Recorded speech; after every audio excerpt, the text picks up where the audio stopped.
This is the Dollemore Daily, and I'm Jesse Dollemore.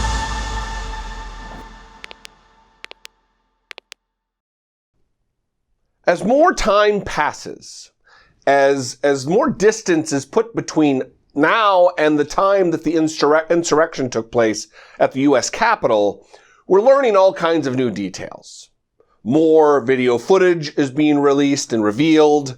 There was a treasure trove of data downloaded from Parler, the non-secure right-wing nutbag social media outlet. And the government is sifting through those videos and those posts and the images that contained all the metadata, all the cell phone information, the exact precise geolocation data on all of it. And as part of that investigation, the FBI, I have the criminal complaint with arrest warrant, application for arrest warrant right here, for a Riley June Williams, who apparently, according to this FBI agent believes, there is reason to believe she took a laptop or hard drive from the office of Nancy Pelosi when she was illegally in the United States Capitol and attempted to sell it to Russian intelligence services. These patriots, these America First people, are now in active or possibly actively involved in espionage or attempting to in a ham-fisted attempt, like anything related to Donald Trump and his followers. It's dumb. So I'm going to read a little bit from this complaint, and then we're going to talk about Congresswoman Lauren Boebert, who gave tours of the Capitol, very likely to these MAGA insurrectionists, and her connection to all of this as well. Reading from the criminal complaint, your affiant, Jonathan Lund, is a special agent of the Federal Bureau of Investigation in the Manassas, Virginia office in the cybercrime section since 2009. So this isn't some rookie. He's not green. This is someone who's been on the job for 11 or 12 years in the FBI. Ostensibly, he knows what he's doing. He goes through in the paperwork here explaining what went down, given the background on January 6th, 2021. And then he gets to the part about Riley June Williams. The caller, witness number one, I believe they refer to them by, the caller specified a YouTube video that he or she was describing. And as witness one also claimed to have spoken to friends of Williams, who showed witness one a video of Williams taking a laptop, computer, or hard drive from Speaker Pelosi's office. Witness one stated that Williams intended to send the computer device to a friend in Russia, who then planned to sell the device to SVR, Russia's foreign intelligence service. According to witness one, the transfer of the computer device to Russia fell through for unknown reasons, and Williams still has the computer device or destroyed it. This matter remains under investigation. So again, these patriots who love their country don't love it enough to not act in treasonous manners, flirting with the prospect of espionage in regard to a foreign hostile power. I have reviewed a publicly available video that appears at the bottom of the staircase. The subject, believed to be Williams, a Caucasian female wearing a green t-shirt and brown trench coat and carrying a black and white striped zebra print bag over her shoulders. She has brown shoulder-length hair and wears eyeglasses. She is wearing a black face mask below her chin around her neck. She can be heard in the video repeatedly yelling, "Upstairs, upstairs, upstairs," and can be seen physically directing other intruders to proceed up a staircase. The video also shows a stream of intruders walking up a nearby staircase. 2 sample screenshots of that YouTube video appear below. I have confirmed with U.S. Capitol Police that the staircase depicted in the video does in fact lead to Speaker Pelosi's office. Here's the video that they're talking about. It's from a British news story about this piece, about this happening at the Capitol. And this is who we're talking about. Riley June Williams. And then I spotted something that at the time badly shook my faith that this was a spontaneous protest, that I got lucky. I spotted a woman in a green shirt.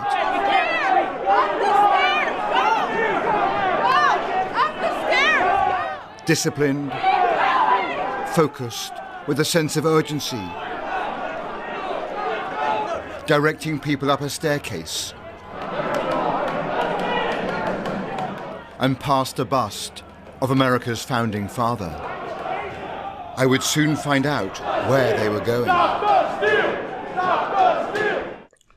Now, as that reporter is talking, what he's talking about there is also stark. And if you're paying attention, it should be stark to you as well. And that this was a coordinated, organized happening. This wasn't a spur of the moment, got caught up in the moment kind of a thing. This was organized. There were leaders involved, people who were predetermined to lead the mob in certain directions in the Capitol, who had understanding of the layout of the United States Capitol. I worked on Capitol Hill for years and know the building intimately. This is the action of someone who knows the layout. This is someone directing the mob up the stairs toward Nancy Pelosi's office. If you're just a rando who doesn't know the building, you don't know that that's exactly where that staircase leads. It takes knowledge. It takes some intel work prior to the event. And she is a radical. This is from the complaint again. Williams' mother stated that she recognized her daughter inside the United States Capitol building and that her daughter had taken a sudden interest in President Trump's politics and far-right message boards. And the other element to this is the fact that there have been rumblings, there have been rumors, there has been talk about possibly this being an inside job. Now listen, I don't think this is some vast conspiracy with dozens of members of Congress who are helping. But certainly, if you have a couple of well-placed sources inside the Capitol, especially if they're a member of Congress, you're going to get a lot more done. And Lauren Boebert, poor man's Sarah Palin, gave a Capitol tour, which is one, against the rules, because right now with the pandemic, there are no Capitol tours taking place.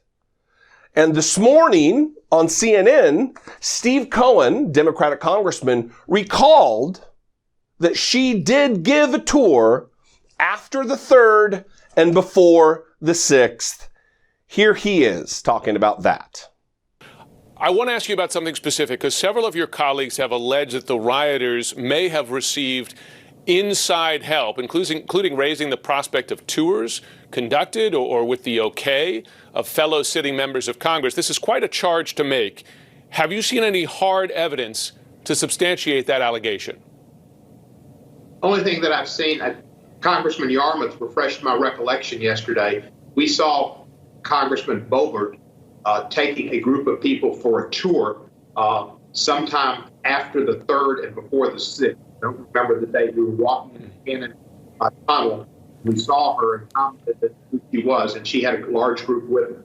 Now, whether they were people that were involved in the insurrection or not, I do not know. She was a freshman. She might have had a large number of people coming to be with her on this historic occasion and just wanting to give them the opportunity to have a tour. But it was pretty clear that her team is the team. She's not on the home team. She was with the visitors. But do you know that any people who were in that tour led by Boebert later attended the riot? That's the question I have. Absolutely not. Okay. All right. Now, setting aside his clumsy attempts at folksiness, what he's saying there, one, isn't definitive. He's not saying absolutely these were insurrectionists that she was giving a tour of the Capitol in advance of the storming of the Capitol. He's not saying that. We don't know definitively. And until they actually go through the footage from surveillance of the United States Capitol, which is done in abundance, we're not going to know. But there is a lot to be worried about related to Lauren Boebert and her communication through Twitter to the mob leading up to the insurrection at the Capitol. Here are some tweets. On January 2nd, all these times on these tweets are Pacific time, not Washington, D.C. time. Great words with President Trump tonight. Get ready, y'all. Obviously preparing for something. 4:52 a.m., January 5th. Remember, these next 48 hours, these are some of the most important days in American history. Prepare. Remember, this is historic. On the day of the insurrection, today is 1776. Again, later that morning of the insurrection, America is depending on all of us today. This is something I don't take lightly. I will fight with everything I have to ensure the fairness of the election. And then, during the insurrection, we are locked in the House chambers, to which someone replied to her, this person whose account is now locked down because of suspicious activity, and they replied, "Keep the patriots up to date. All live streams have been cut off." Now, this tweet that I'm going to read didn't come in time sequence to that, but she did then say, "The speaker has been removed from the chamber," communicating to the mob, if you're coming here to the chamber where I am, the speaker's not here. It's not telling exactly where Nancy Pelosi was, because she likely didn't know, but it does rule out a pretty massive area of where Nancy Pelosi wasn't. The mob was there to harm Nancy Pelosi. We know this because they said it. The mob was there to hang Mike Pence, Donald Trump's vice president. We know because they chanted it over and over and over. While only 100 yards away, maybe, there was a noose and a hangman's set up outside the Capitol, giving aid and comfort to domestic terrorists. That is what Lauren Boebert did. Possibly, I don't believe it's too far a stretch, being involved with people like Riley June Williams, the clumsy attempted espionage with Russia.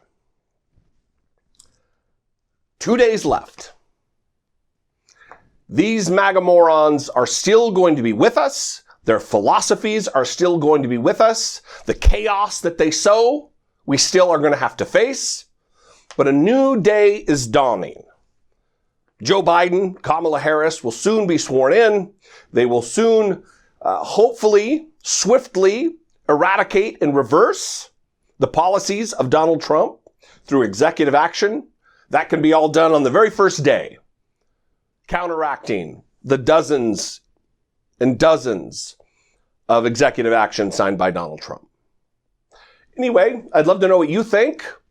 714-576-4054. Of course, you can email me daily at dollemore.com. If you haven't already, subscribe to my podcast, which is not this. This is YouTube. I have an audio podcast that's twice a week with my lovely and talented co-host, Brittany Page. It's called I Doubt It. You can follow us there on Twitter as well. But subscribe where you subscribe to podcasts. It is a great resource of a little longer form than these videos. We'd love to see you there. I'd also ask that you consider supporting my work here on YouTube for as little as $2 a month. you can support my work, become a channel member, and help broadcast my voice, if you will, supporting my independent commentary and analysis of the news on an almost daily basis here on YouTube. Anyway, I'll see you next time. I love you guys. I appreciate you. Until then, be genuine. Take care of one another.